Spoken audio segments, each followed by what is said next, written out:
is the mystery episode of a latte shot. It doesn't have to be a mystery, but it's like, let's not exactly go about, because in the future we might need to record several a week, and we don't know when they're going to be released. Well, I didn't say what date it was. I just said which order. No, that's what I'm saying though. But like, again, we may want to do something different and maybe release other information. You, the audience, are being fooled.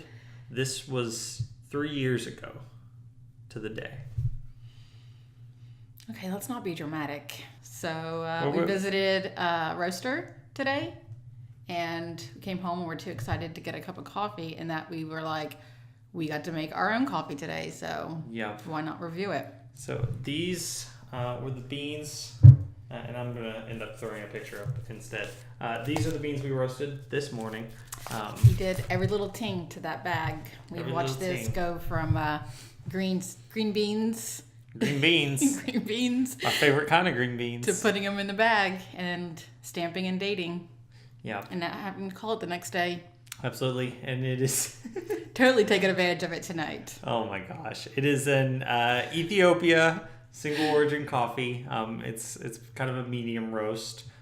We'll throw some pictures of... We just ground it. We decided to pull some shots out of it. It pulls a pretty smooth shot, although a very lightly colored shot, given it's a very lightly colored coffee. So we've both got iced coffees, and then we also have one hot latte for us to sample here for the first time on camera and see what we think. The first time a latte shot is actually reviewing a latte. True. This is a monumental occasion. Although on the Instagram, it's a lot of lattes. True. I mean, that's most of what we drink actually as coffee, as people who enjoy espresso and need that kick to function and be normal people. Most mornings we go with the iced coffees, but there's the occasional hot one in there. Speaking of which, let's go ahead and try our iced coffees. Try our iced. Yep.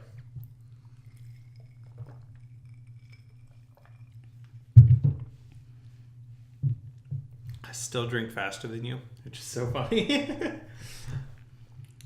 I quite like it, actually. Oh, I do. I More like than it. I expected to. Well, it's kind of like getting the lighter roast. You know, like I love a good, deep roast, but having that lighter roast, it's a little bit, especially like later in the day, like I think that's a lot better than like that morning, like punch you need. Yeah, I mean, it's different notes, right? Like we were talking about, this is more floral. Mm-hmm. It's less caramely and kind of burnt wood, chocolate, those sort of notes. It's more floral and kind of, there is nutty. A hint of sawdust, which is what can get overplayed in a lot of light roasts that I don't like.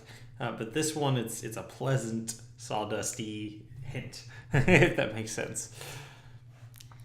I've never thought about that, but it's kind of like the reason why I really enjoy these tours that we go on and these experiences that we have, because it is teaching me to teach my palate new things. Like when hearing him talk today about the different various notes that the different coffees from different origins have, it was like opening up a whole new like perspective of like what to look for, kind of like what bourbon tasting does for us when they talk about their specific recipes where we go. Yeah.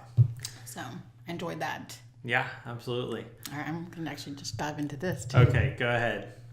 Hot latte time. Should have cleaned off the glass a little more. Got a little coffee splatter from the espresso machine.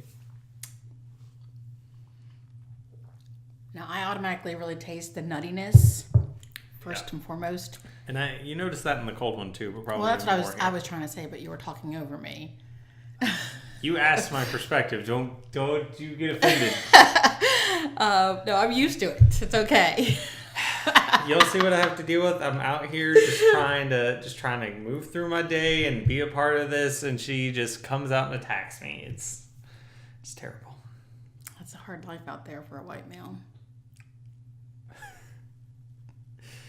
Straight white male at that. Yep.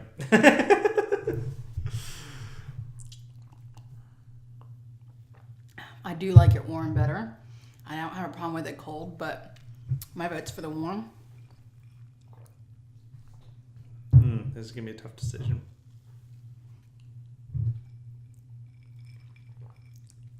I like both, but I don't know. I like them pretty much equally. that a cop out?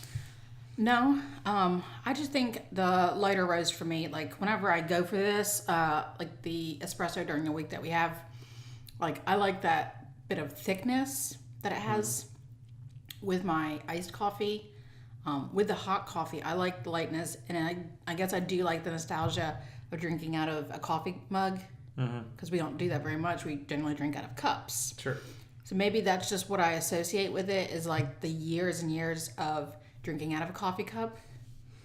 You mean drinking that terrible drip you used to drink before you met me? Ooh. Yeah. Well, I mean, but the memories that I have going through coffee, like, and I didn't just drink a terrible drip. I drank real coffee, like, excuse me. But I have a lot of good memories that are associated with like having a coffee cup in hand and like relaxing with a friend and catching up or just talking about things. Porch sitting, walking in barns, like sitting in a living room, like so many associations with the whole like holding a nice warm cup and like having a chill in the air and having a hot drink, like, and coffee just always seemed to be it. And to have like drip coffee isn't any less than like having an espresso, because it's just more watered down, so it's easier to tolerate a full pot as opposed to like, you know, drinking a shot and having that, you know, what I look for in espresso. True. I just happen to, I like the flavor, the amount of flavor that I feel gets brought out. Now, of course, there are like good French presses or like people using vacuum and like all sorts of stuff that drip coffee can be amazing, but I find most drip coffee that you find... You know how much more comfortable I got with the whole conversation of talking about like drinking out of a cup of coffee? Let me just lean back with my warm mug. Let me just sit here and just talk about drinking with a mug. Anyway. So before you me and decide to talk over me. You were saying? I was saying, I like how espresso pulls out all these layers and I feel often does a lot more justice to a coffee than a lot of drip processes, especially like common drip machines. Now, if you're getting into Chemex or French presses or all that, that's a different story. Well, I strongly believe too that people just use the wrong kind of coffee in most coffee pots. And a lot of times like we get so disassociated with like the idea of having drip coffee that we don't give a chance to see what kind that they're actually brewing and trying. It's true. Different brews. Half the time, I guess a lot of what we hate about is that people are using like a, like a Robusto mix. A lot of people I see are doing like a Dunkin' Donuts. Like they find like a highly advertised brand and they, and it's cheap. Which is also heavily flavored to make it palatable. Mm-hmm. Like... Yeah, but I feel like a lot of the people that like are doing it, they get so wrapped up in the idea of drinking coffee that they consume it, and so therefore it's easier and more efficient to just buy a big bulk of Kroger, of Maxwell House or Folgers, and use that to have available when people want a pot of coffee. Yeah, and there's also a bit of it that's. Much like wine, there's a bit of a pretentious culture around coffee. Sure. And so there are definitely people that are turned off not only by the cost, but by like, I don't want to be one of those people. And it's like, but you don't have to be one of those people to appreciate the fact that like fresh ground coffee that was not roasted 5 years ago, like with clean water, like that tastes better. Like, well, yeah, water does have a big part in it too. And like a lot of people just end up getting out of their faucets like the water that they need for their pot, because again, fast, effective, and they don't think about everything else, because again, like that's why they're drinking pot coffee, as opposed to like pot coffee. Now CBD oil coffee is a whole different thing. Working on it. You know how some people mix butter in their coffee? THC butter in your coffee. I want to try buttered coffee, because butter it up, and Huntington used to do that. I never tried it. I still went for another That's Dave Asprey's thing though. Like it's what? Okay, so the whole buttered coffee thing came from this guy named Dave Asprey, who has spent a ton of money being like a biohacker. and he runs a blog called The Bulletproof Executive, and he started the whole like drink butter in your coffee as a meal replacement thing. And that's where the whole idea that it was somehow connected to dieting was basically he was advocating using butter in your coffee as a means of like intermittent fasting. So like skip breakfast, just have this, you'll feel good. Instead of buttered toast, just do buttered coffee. Yeah, that was Skip the carbs. I guess, and replace it with a whole bunch of fat. And instead, a bunch of people were like, I'm going to have buttered coffee and that's going to be healthy. It's like, it's not good for you on its own. Well, I heard though, if you use the right kind of like butter, like the saltiness really does something good for the type of coffee that's used with it. Like if it's a sweet coffee and you add that salty note to the butter, then like that. I'm sure it tastes good. Yeah. I'm just arguing the health benefits have to be put in context of only if you're using it as a meal replacement. It's not just good for you. And I think a lot of people think it is based on how it's marketed. Heard it here. It was interesting though watching this process. I really liked watching the beans change from that light green to like that brown that it is. Yeah, it's And beautiful. And we'll it throw really some of the was footage nice. up on screen, but you can see it. The particular roastery we were at uses an air roaster. Magic beans. Yes. We didn't say it. Magic Beans in Lexington, Kentucky. Go check them out. Not too far from downtown. It's And this was the Ethiopia, right? Yep. So he talked about origins and washes and the various things that go into the various types of beans and like how they come out and how their flavors come. A lot of it has to do with like the climate and region that they are grown in. But this, as you see, is a good light roast. You just took it out of the frame. Oh, well, I Table's didn't not in the realize. frame. Okay, sorry. Oh well. Okay. Anyway, it's light.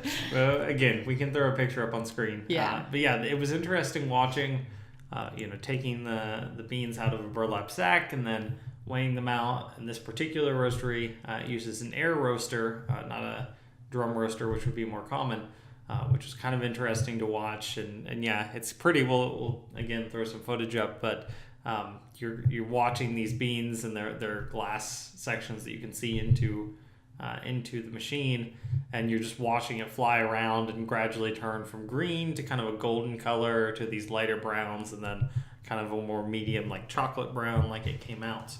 All the way down to dark chocolate, but they didn't have any of that. They did have a brand they called Twilight that would be their equivalent roast, and guided us to maybe some other places to try in other areas for a good espresso roast. Yeah, this is definitely a medium roast, and we were asking about like oily dark roasts, and they were, that's what that, what is it called, Twilight? Mm-hmm. That's what that one is meant to be for them. They distribute to a lot of the coffee shops around here. They have like, what was it, Common Grounds? Chocolate Holler and Common Grounds both use their coffee, and then they wholesale. And Broomwagon. Yeah, Broomwagon used their coffee, and they said there was some various other places, like the place upstairs from where the roaster was. Yeah, which is a used co-working it. space. I didn't Was know it? that. Yeah. Huh. And then some other places across Lexington use it. But they do ship international, and they offer a subscription program that the subscribers get to try coffee down the road that they get as a first try before it's released to the public. Yeah, and they said they order some unusual stuff just to roast small batches for that as well. Yeah, and it's neat to get all those different regions to send in and trying these new various coffees. Yeah, it is interesting. It's especially interesting. They were talking about how they mix for some of their their standard espresso blend has like 3 different origins, which is common in the coffee industry, to not have single origin coffees. But it's very interesting because all these places will be, within the same distance from the equator, because you can only grow coffee in certain areas of the world, but they might be on totally different continents. So they'll put like an African coffee and Indonesian coffee. It's very interesting. Mm-hmm. I'm really excited to go through and try various areas, and really now that I'm learning more about the backbones of coffee, I'm excited to move forward with learning and trying other various and delving real deep into this, kind of like what we did with bourbon. And continue to do with bourbon. Yeah, I like that you have bourbon goals. Bourbon goals. So now we just gotta get healed up and get back on the road and start doing more tours. Yeah, more bottles to hunt and more shots to hunt as well. Mm-hmm. Also, the washes are interesting to hear about and how that influences. Well, like I was telling you, like I had never really known about decaf coffee, and learning about how decaf coffee comes was really interesting to me. Learning that it takes like washing the caffeine away with like multi-washes and high temperatures and such to remove caffeine. And I just never thought like it was a thing that needed to be removed from the bean itself, and that it could be that easily by just running loads of water on it. And in order to be considered decaf, it has to be 99%. It said like 97 or more. No, I thought he said 99. Well, maybe 97 to 99% of the caffeine has to be removed to be considered decaf coffee. Yeah. So I would hate to have that cup of 96% removed, but they let that pass as regular coffee. That's probably what Maxwell House is, Sorry, no hate on Maxwell House. We'll review them later. I will hate on Maxwell House. Maxwell House, a couple years ago, when the price of Arabica bean coffee went up, rather than raising their prices, which is what they should have done, they decided instead to start mixing more Robusto beans in there because they're cheaper and crappier, and not tell anybody. Just change their blend and make it a little crappier so that they can keep the price low. It's not something I recommend. Also, pre-ground coffee in a can, generally not your best pick. Try to grind your coffee at least at the store. At the very least, coffee grinders are cheap. Blade grinders. Blade grinders, excuse me, are fairly cheap. You can get one for under $10, and you just kind of have to like study and learn what the bean will look like in order for your various grinds. Yeah, and blade grinders are perfectly fine if you're doing drip coffee. It's only when you need to pull shots that you really have to have a burr grinder, or it's basically not going to work. I think we have a cat breaking onto our set right now. I don't know that she's going to get in, but she's definitely trying. She's trying. Oh, no, we have success. Guest star? All right. Well, Fiona, you are now going on the show. We all need to get out of the focus and screen this is, for this. Fiona, our like 35 pounds giant cat. The camera does not add 10 pounds. She really is. This is just big. What she looks like. God, you're dumb. And that's such a big belly. Welcome to the show. Alright, I'm gonna go kick this cat out real quick. She's not the only cat. We've got two other ones, but they're a lot better than her. She is Queen Fee of this house, and she makes her presence known. The other two are a little bit more reserved and keeping to themselves. But back to the beans. They're scaredy cats. Oh my. Alright, back to the beans. So, on a scale of 1 to 10? I like this way more than I thought I was gonna like it. 8. Yeah, I can agree with an 8.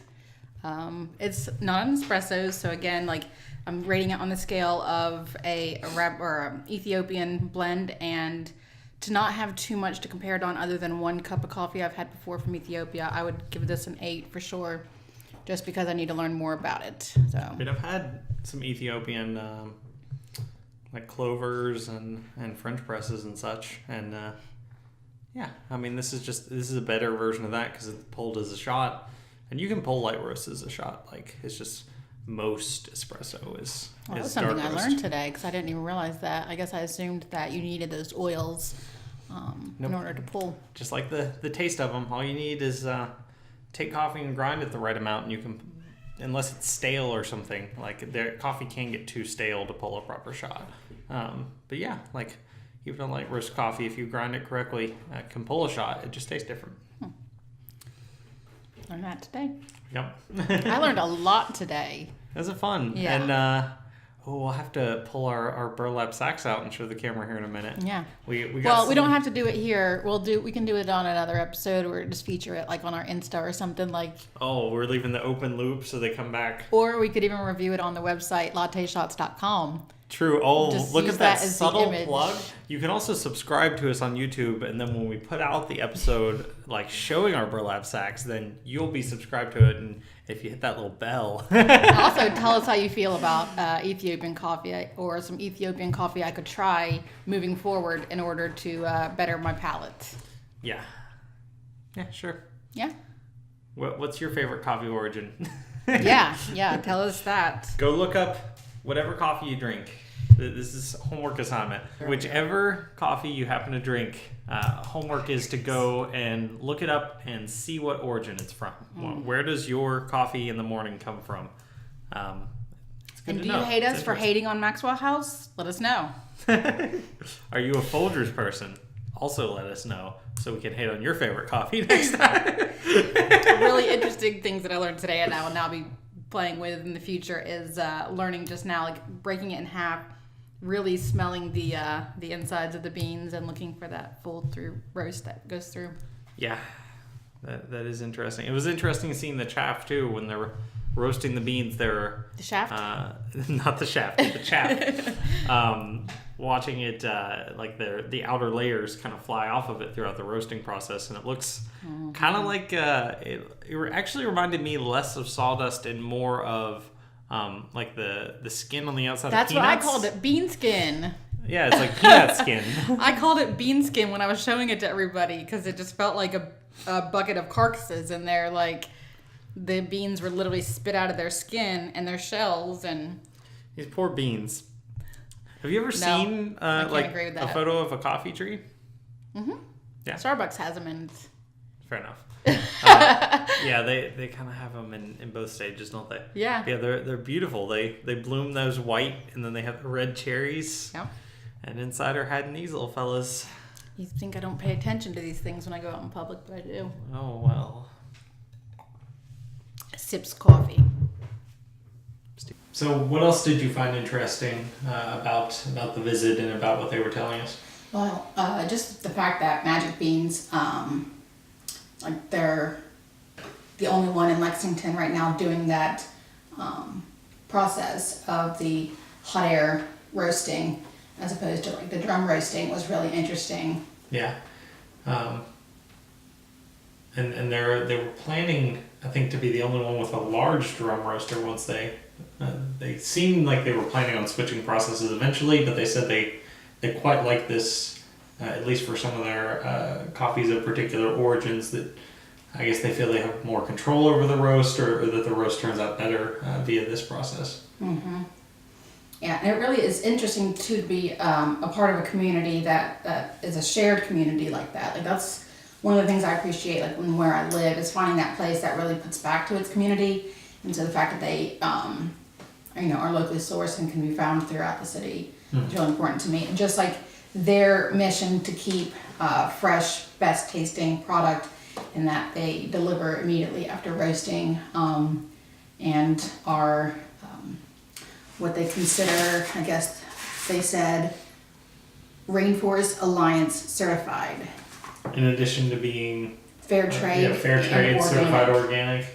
That's a reoccurring trend for us, though. It's finding all these organic Yeah, things to I mean, try. I think it's pretty well inundated the coffee industry, and also coffee has done a surprisingly good job of, despite being a commodity, not really playing in the same big agriculture game that a lot of, I guess, U.S. food products do. Mm-hmm. Well, and two, learning that it's such a simple product of like getting an export and doing the rest of the work for yourself, within house and within city limits, and You mean like the fact that they roast it locally? Yeah, like we're not outsourcing even that commodity, that we're keeping that so local. And I highly encourage that if you have a roaster in your area, even just going to your local coffee shops, giving those a chance and just trying it and talking to your barista about and seeing what they know about the coffee.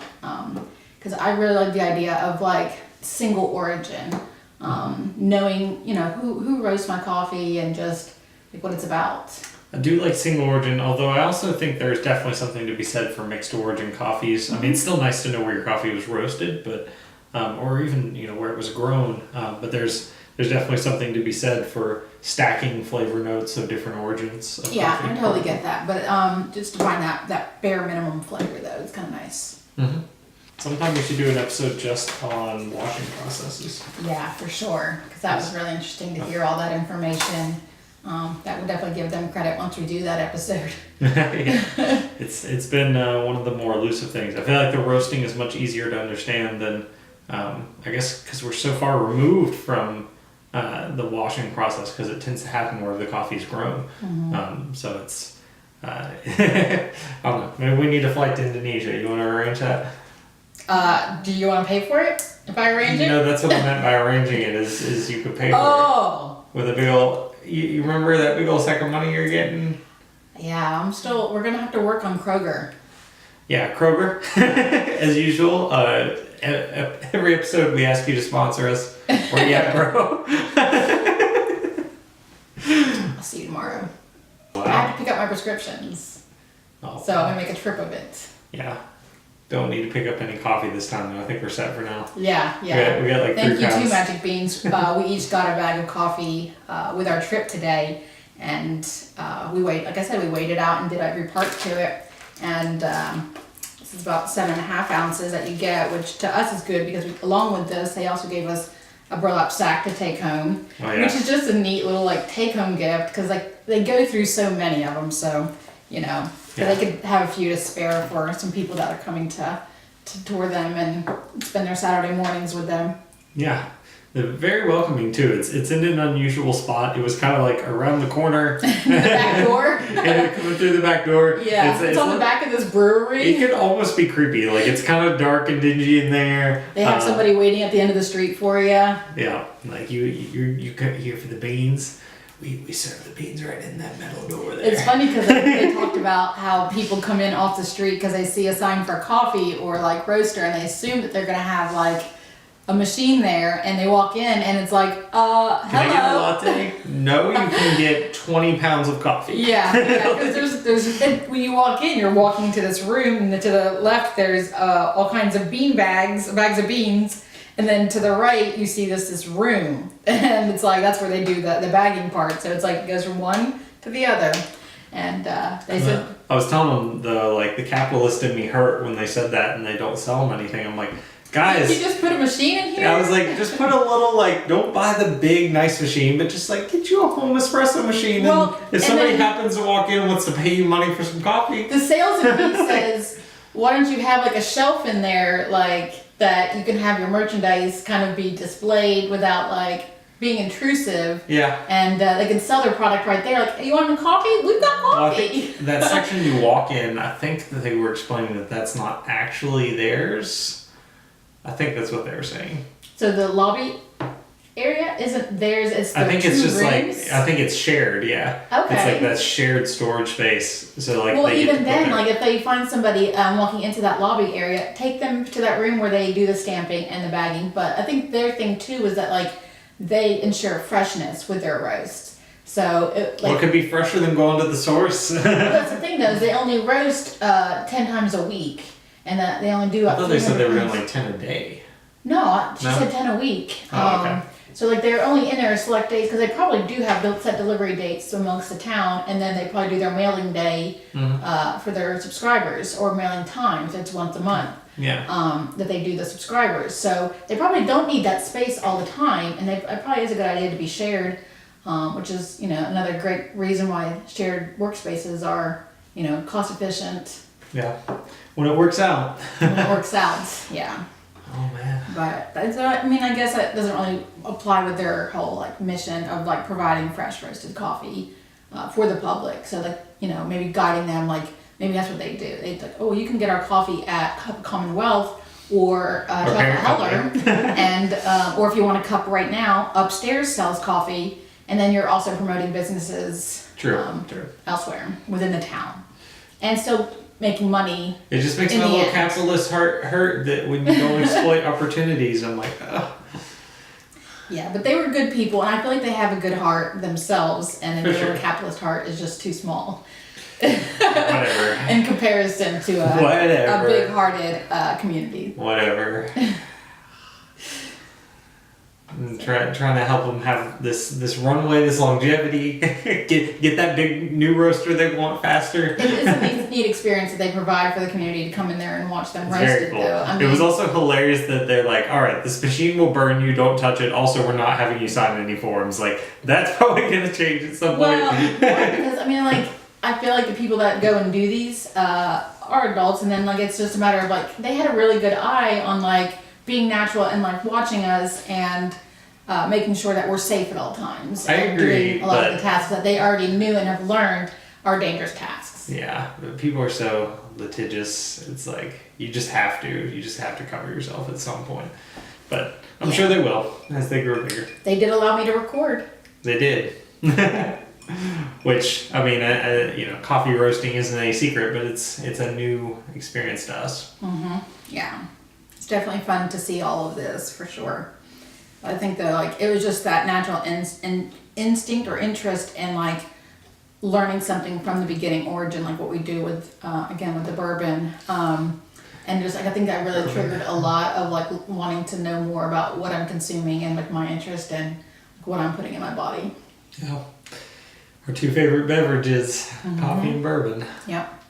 This is a good place to live for those two items too. It's going to be interesting when we officially move and are in a completely different area and it's not so readily available in various like stages. So like I think coffee will be our without bourbon. pretentiousism is going to come out. But call me PAH, I'm pretentious as hell. When I like something, I like it, and I want a supply of it. So can't wait to be bourbon snobs in California.